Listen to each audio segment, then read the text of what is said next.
Time लग रहा है। हाँ आ गई आ गई। जी प्रणाम।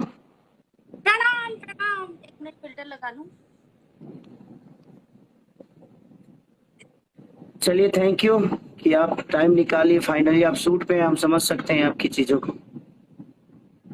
नहीं नहीं, मेरी शूटिंग आज 3 बजे से, मैंने पहले ही बोल दिया था आज मुझे लाइव जाना है खेसारी जी के साथ आज 3 बजे तो 3 बजे तक तो हम लोग का तो 12 बजे का था। आप 3 घंटा लाइव में रहेंगे क्या?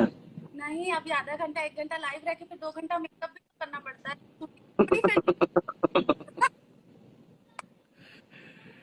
चलिए थैंक यू। और कल फाइनली हम लोग दोनों की पहली फिल्म होगी अगर देखा जाए ऐसे हीरो हीरोइन, यस। और एक होने बड़ी शिद्दत से। और दूसरी प्लानिंग डोली सजा के रखना। हाँ, डोली सजा के रखना। प्लानिंग तो कब से चल रही है, पर आप ऐसे माइक लेके ऐसे वो जो जैसे अपने